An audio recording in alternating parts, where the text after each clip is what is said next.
اللہ وبرکاتہ. عبدالصبور معاذ ایم اے حامدہ و مسلیت. اما بعد، قابل احترام حکم صاحبان اور معزز سامعین گرامی، طے شدہ عنوان ہے مولانا آزاد کا تصور ہندوستان اور اس کی عصری معنویت. محترم حاضرین، وطن عزیز ہندوستان کو انگریزوں کے پنجہ استبداد سے آزاد ہوئے تقریباً 70-75 سال ہونے کو ہے،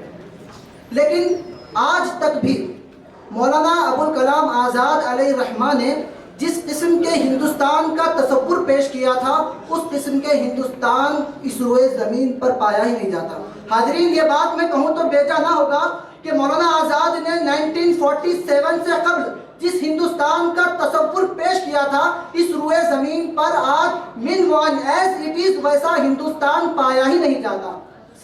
زیادہ شجدر نہ ہو، کیونکہ مولانا ابوالکلام آزاد نے جس ہندوستان کا تصور پیش کیا تھا، اس ہندوستان کے اندر مذہب کی بنیاد پر کوئی سرحد و فصیل نہیں کھینچی گئی تھی. مولانا ابوالکلام آزاد نے جس ہندوستان کا تصور پیش کیا تھا، اس ہندوستان میں نہ کوئی افغانستان تھا، نہ پاکستان تھا، نہ بنگلہ دیش تھا، اور نہ ہی ٹکڑیوں میں بٹا ہوا اکھنڈ بھارت تھا، بلکہ ان کے تصور ہندوستان میں صرف اور صرف انگریزوں سے پاک ہندوستان تھا.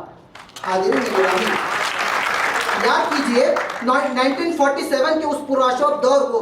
جب ہندوستان سے کئی سارے لوگ پاکستان کی جانب رخت سفر باندھ رہے تھے، دلی کی جامع مسجد کی سیڑھیوں پہ کھڑے ہو کر مولانا آزاد ان کو روک رہے تھے اور بآواز بلند کہہ رہے تھے کہ اے مسلمانوں، تمہیں کیا ہو گیا ہے کہ مسجد کے بلند و بالا مینار تم سے کہہ رہے ہیں کہ تم نے اپنی تاریخ کے صفحات کو کہاں گم کر دیا. ارے کل ہی کی تو بات ہے کہ جمنا کے کنارے پر تمہارے قافلے نے وضو کیا تھا اور آج تمہیں یہی رہتے ہوئے خوف محسوس ہو رہا ہے. ارے کل ہی کی تو بات ہے، ارے کل ہی کی تو بات ہے کہ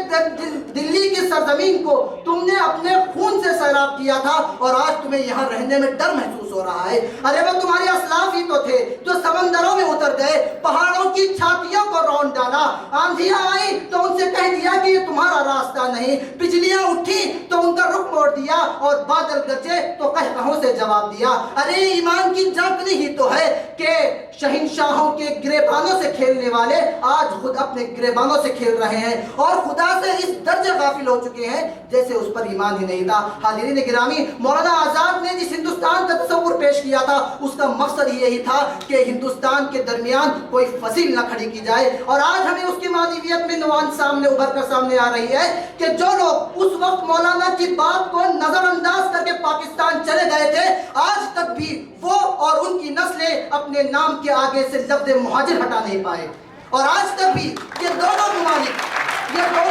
ایک دوسرے کو کمزور کرنے کے سلسلے میں اتنے کمزور ہو گئے ہیں کہ اگر وہ اس وقت ایک جٹ ہو کر ترقی کی راہ پر گامزن ہوتے تو پوری دنیا میں آج ہندوستان سب سے زیادہ سپر پاور ملک ہو سکتا تھا. حاضرین گرامی،